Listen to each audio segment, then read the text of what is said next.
मागच्या लेक्चरमध्ये जे आहे ते आपण हिस्ट्री बघितली होती. हेलो फ्रेंड्स, इस लेक्चर में हम देखने वाले हैं application of the artificial intelligence. Artificial intelligence के जो भी एप्लीकेशंस है वो एप्लीकेशन हम इस लेक्चर में देखने वाले हैं. अभी एप्लीकेशंस में कौन से एप्लीकेशंस आते हैं, जैसे कि हमारा गूगल एआई है, गूगल आया है, बाद में गूगल असिस्टेंट्स है, IBM assist, IBM health care products है. ये एप्लीकेशन से ये है कि जो कि ट्रेंडिंग एप्लीकेशन है. उसके साथ साथ और भी एक एप्लीकेशन हम देखने वाले हैं जो कि first application of the AI का है, जो कि हम कॉमनली यूज करते हैं. वो एप्लीकेशन है आपका गूगल प्रोडक्टिव सर्च. अभी गूगल प्रोडक्टिव सर्च में क्या होता है, तो गूगल प्रोडक्टिव सर्च में हम जो भी डेटा सर्च करें, जैसे कि फॉर एग्जांपल अभी मैंने गूगल ओपन किया, क्रोम ओपन कर दिया, क्रोम के ऊपर मैं यहाँ पे टाइप करता हूँ मुझे चाहिए एबीसी ट्रेनिंग के रिलेटेड इन्फॉर्मेशन चाहिए. एबीसी ट्रेनिंग क्या है, एबीसी ट्रेनिंग की इन्फॉर्मेशन चाहिए.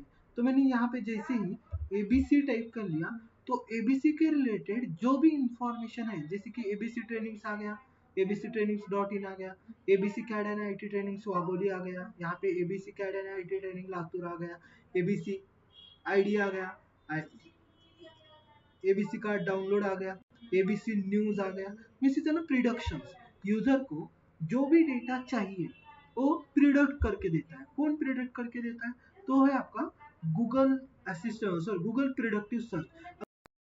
सर्च में क्या क्या होता है, तो गूगल प्रोडक्टिव सर्च के अंदर हम अलग अलग इंफॉर्मेशन जो है वो अलग अलग इंफॉर्मेशन हम इसके अंदर निकाल सकते हैं. जैसे कि enhanced the branded content directory, आपकी उसकी ब्रांडेड कंटेंट डायरेक्टरी का. अभी ब्रांडेड कंटेंट डायरेक्टरी मीन्स क्या है, जो डेटा आप यूज कर रहे हो या फिर जो डेटा आप निकाल रहे हो उस डेटा की हाईएस्ट रेटेड डेटा, या फिर जैसे कि हम सर्च करते हैं कि मुझे 5 स्टार डेटा चाहिए.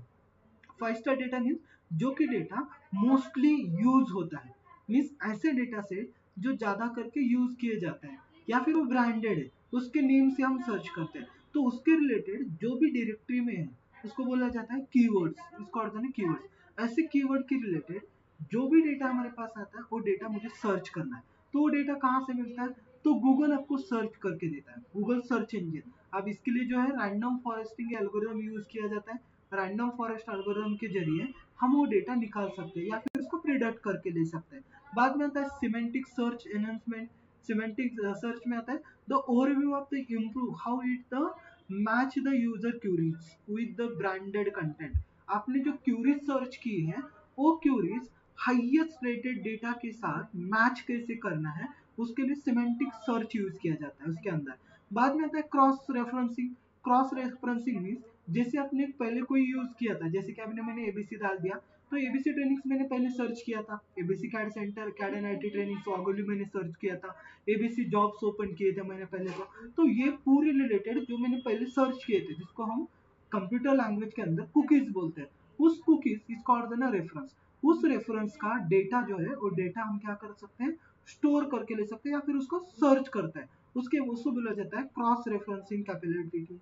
इंटेंडेड रिकॉग्नाइजेशन होगा, means by analyzing the contents of the query. आपकी क्यूरी की जो भी कंटेंट्स हैं उस कंटेंट को एनालिसिस करके या फिर एनालाइज करके the overview of the overview can more accurately discover, more accurately understand, more accurate data जो है उसको आपको क्या किया जाता है, शो किया जाता है.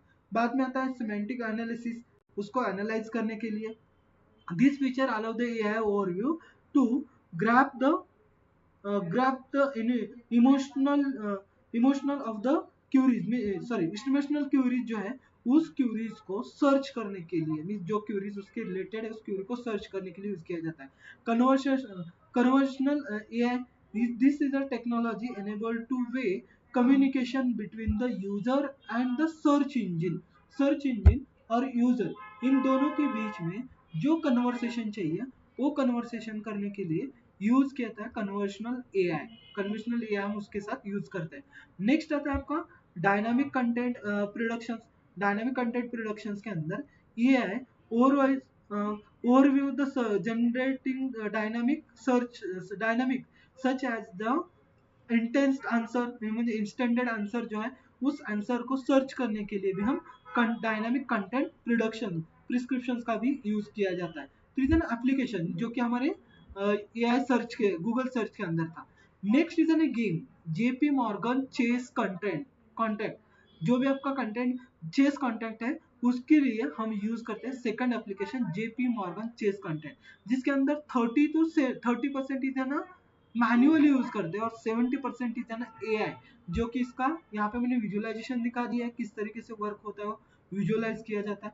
ओके, नेक्स्ट आता है आपका IBM वेस्टर्न हेल्थ केयर। अभी हेल्थ केयर में मोस्टली क्या किया जाता है, तो हेल्थ केयर में जो भी हमारे पास पेशेंट आ रहा है, जो भी हमारे पास मरीज आ रहा है, उसके सिम्टम्स क्या है, वो सिम्टम्स निकाल के उसको डायग्नोसिस किया जाता है, उसके बाद उसको जो भी ट्रीटमेंट है वो ट्रीटमेंट उसके तरीके से दिए जाते हैं। उसी तरीके से एक है डायमे IBM वेस्टर्न हेल्थ केयर, वो हेल्थ केयर के जरिए निकाल देता है। अभी IBM हेल्थ केयर में क्या होता है, अलग अलग टॉपिक्स रहते हैं, जैसे कि एजुकेशन क्या है, गवर्नमेंट है, पब्लिक हेल्थ है, मेडिकल डिवाइसेस एंड डायग्नोसिस है, IBM फार्मा है, अलग बायो फार्मा है, या अलग अलग कंटेंट हमारे हेल्थ केयर के अंदर आते हैं। लेकिन अगर मेरे पास एक पेशेंट आ गया है, उस पेशेंट को मुझे क्या करना है, डायग्नोसिस करना है उसके सिम्टम्स के आधार पर, सिम्टम्स के ऊपर मुझे उसको डायग्नोसिस करके उसकी जो भी उसका जो भी ये बीमारी है उसके ऊपर मुझे क्या करना है, एडवाइस देना है या फिर उसको ट्रीटमेंट प्रोवाइड करने हैं। तो उसके लिए हम IBM western health care use कर सकते हैं।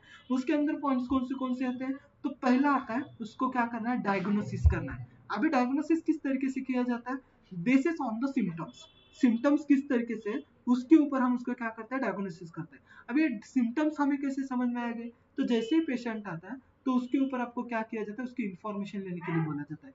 फॉर एग्जाम्पल फॉर एग्जाम्पल हम उसको क्या करते हैं, जैसे कि इसका मैं एग्जाम्पल लाइव एग्जाम्पल आपको बताता हूँ कि हमने लॉकडाउन के अंदर जो कोविड पैंडेमिक था, उस कोविड पैंडेमिक के अंदर एक हमने एप्लीकेशन यूज किया था, उसका नाम था आरोग्य सेतु। वो आरोग्य सेतु क्या करता था, डायग्नोसिस का काम करता था। मीन्स अभी आपका हेल्थ क्या है, अभी आपको फीलिंग क्या हो रही है, आपको बुखार है क्या, नहीं बुखार है क्या, आपको लो फील हो रहा है क्या, बीपी क्या है, शुगर क्या है, वो क्वेश्चन आपको पूछता था। उस क्वेश्चन के ऊपर हम क्या करते थे, उसको आंसर देते थे। अब उस आंसर देने के बाद फाइनली वो क्या करता था, एक डिसीजन मेकिंग पे आता था, एक डिसीजन देता था कि आपको अभी क्या करना है, एडमिट करना है या फिर यू आर द वेल, आपको एडमिट की जरूरत नहीं, आप क्या करो, सेल्फ क्वारंटाइन हो जाओ, सेल्फ क्वारंटाइन कर लो। तो इज ना diagnosis basis of the symptoms, आपको जो भी सिम्टम्स है उसके ऊपर वो डायग्नोसिस किया जाता था, इधर एनालाइज करके patent including the medical records है या फिर लैब के आपके रिजल्ट क्या क्या है, रिसर्च पेपर्स क्या है आपके, इसके ऊपर डॉक्टर की हेल्प लेकर क्या किया जाता है, डायग्नोसिस किया जाता है। नेक्स्ट आता है उसके ट्रीटमेंट क्या करना है। ट्रीटमेंट जिस तरीके के आपको सिम्टम्स आ गए या फिर डायग्नोसिस के अंदर हमने देख लिया कि अभी उसको बुखार ज्यादा है, तो बुखार के लिए क्या करना पड़ेगा, जो भी सिम्टम्स है बुखार के, जो भी हमें मेडिसिन से वो मेडिसिन प्रोवाइड किए जाते हैं। या फिर कैंसर पेशेंट का देख लो, कैंसर पेशेंट की फर्स्ट स्टेज क्या थी, सेकंड स्टेज क्या है, थर्ड स्टेज क्या है, पहले उसको मेडिसिन कौन से थे, उस मेडिसिन के ऊपर आप कौन सी ट्रीटमेंट प्रोवाइड कर रहे हो। अब उसके ऊपर जो भी आउटपुट आया है वो आउटपुट इज पॉजिटिव या निगेटिव है, अगर निगेटिव आउटपुट है तो उसी के ऊपर हमें क्या करना पड़ेगा, कुछ चेंजेस करने पड़ेंगे, कुछ ट्रीटमेंट देनी पड़ेगी, मीन्स कुछ टेस्ट करने पड़ेंगे और उसके बाद हमें ट्रीटमेंट चालू करनी पड़ेगी basis on the diagnosis. Diagnosis के बेसिस पे अपन उसको ट्रीटमेंट प्रोवाइड किया जाता है। बाद में रिसर्च मीन्स जैसे कि मैंने अभी बोला कि कैंसर पेशेंट के ऊपर मोस्टली जो है ना रिसर्च किए जाते हैं। अभी रिसर्च क्या होते हैं, तो रिसर्च इज ना फर्स्ट फेज में कौन से सिम्टम्स उसके अंदर थे, बीमारी किस स्टेज में है, या फिर उसको जो भी हमने ट्रीटमेंट प्रोवाइड की है उस ट्रीटमेंट के अंदर मेडिसिन जो हमने दी है, प्रिस्क्रिप्शन जो दिया है, वो प्रिस्क्रिप्शन चेंज करने की जरूरत है क्या, अगर चेंज किया तो उसके आउटपुट क्या आ रहे वो भी हमें देखना पड़ता है, इधर रिसर्च के अंदर आता है। हॉस्पिटलिटी हॉस्पिटल इफिशियंसी क्या है, western can be help the health care professional optimising the hospital efficiency, आपकी हॉस्पिटल इफिशियंसी क्या है वो भी बताता है। जैसे कि कोविड का मैंने एग्जांपल बता दिया कि कोविड के अंदर हॉस्पिटल इफिशियंसी क्या है, वो जो ऐप था आपका आरोग्य सेतु, वो आपको बता देता था कौन सा हॉस्पिटल में आपको जाना है, या फिर वो ऑटोमेटिकली उस हॉस्पिटल को आपका एड्रेस देता था, एड्रेस के साथ साथ आपके डिटेल्स भी उसको प्रोवाइड किया जाते थे, उसके जरिए आपको एडमिट किया जाता था। Patient management, western can help the health care professional better engage with the patient के साथ आपको बेटर एंगेजमेंट करने के लिए यूज किया जाता है। Second third application IBM western. अभी इसके अंदर मोस्टली जो हम देखते हैं कि डेटा किस तरीके से होता है, जैसे कि मैंने बोल दिया कि हम उसके अंदर जो है कौन सा एप्लीकेशन बोला मैंने आपको अभी, जो कि आपका आरोग्य सेतु था। आरोग्य सेतु के अंदर हम क्या करते हैं, एनालिसिस करते हैं large amount of the data. Means उसके अंदर वो आपको क्वेश्चन पूछते जाता है, नंबर ऑफ क्वेश्चन पूछते जाता है, किसके लिए, the identifying the pattern that may include the particular condition. Particular condition क्या है पेशेंट की, generate the insights and suggestions, personalised treatment plan.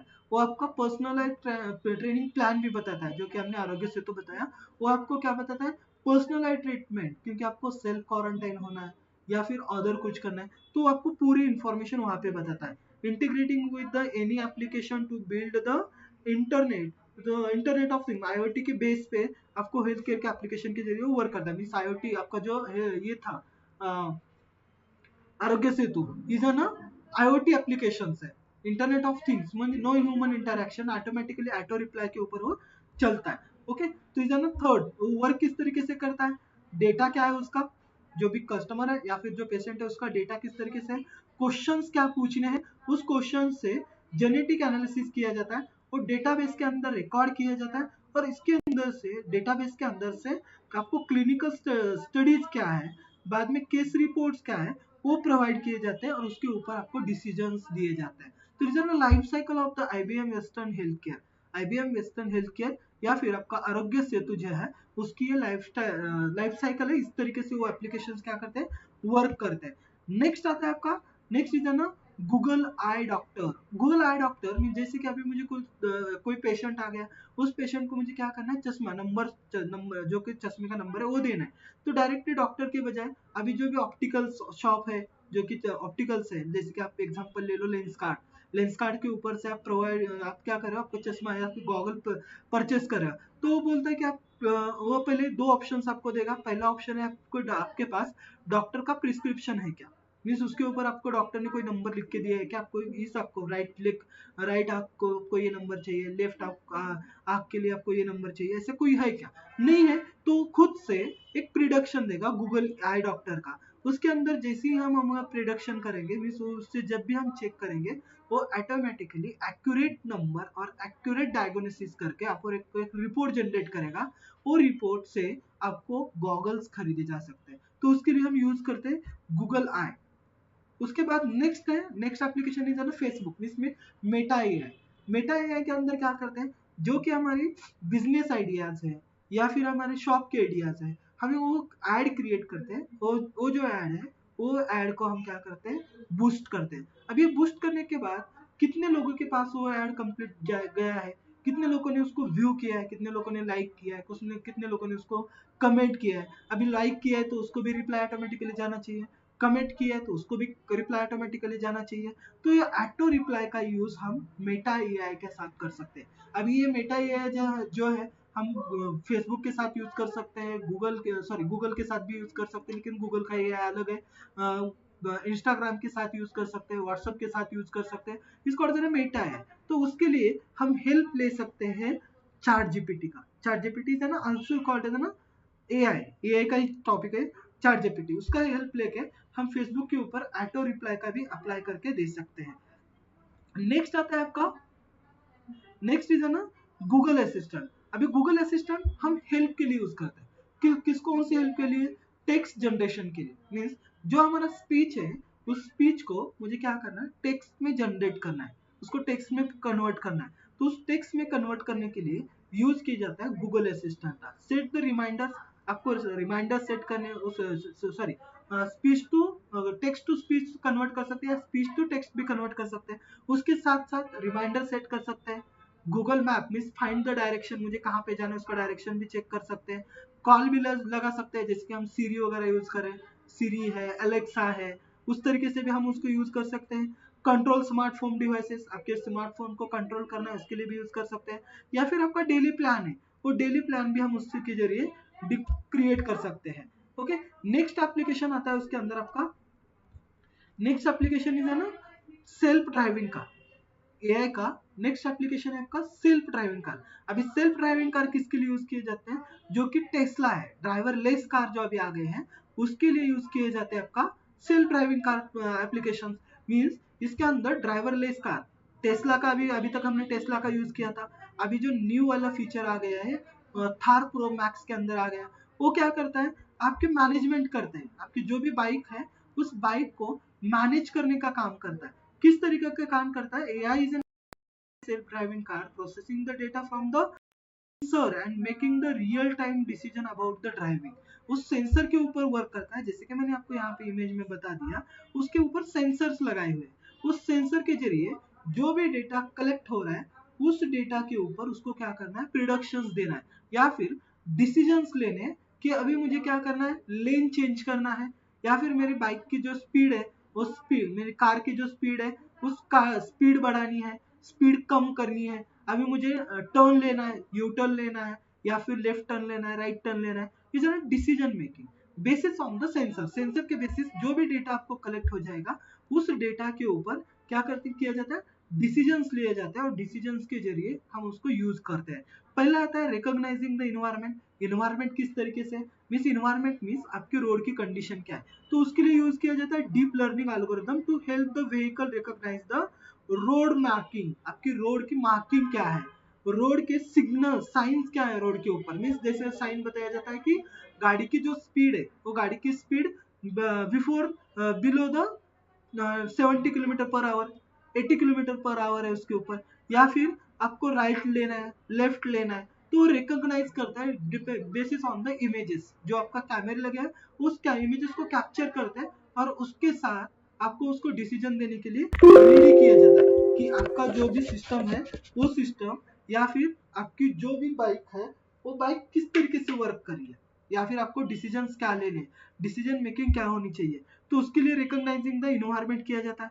Production the action, अभी उसके ऊपर एक्शन क्या प्रोवाइड करनी है, बाइक की स्पीड बढ़ानी है, टर्न लेना है, तो टर्न लेना है तो उसके लिए बाइक की स्पीड कम करनी पड़ेगी, ये गियर आप गियर डालना है, गियर बढ़ाना है या फिर कम करना है, वो एक्शंस प्रोडक्शन किया जाता है और मेकिंग द डिसीजन, उसके ऊपर हम डिसीजंस प्रोवाइड करते हैं। तो ये है ना, all are the application of the artificial intelligences. ये हमने 7 एप्लीकेशन देख लिए, इसके साथ साथ और बहुत सारे एप्लीकेशन है एआई के, लेकिन अभी जो करंटली हम यूज करते हैं majorly is 7 application of the AI. Okay, thank you. Next lecture में हम नेक्स्ट टॉपिक डिस्कस कर लेंगे।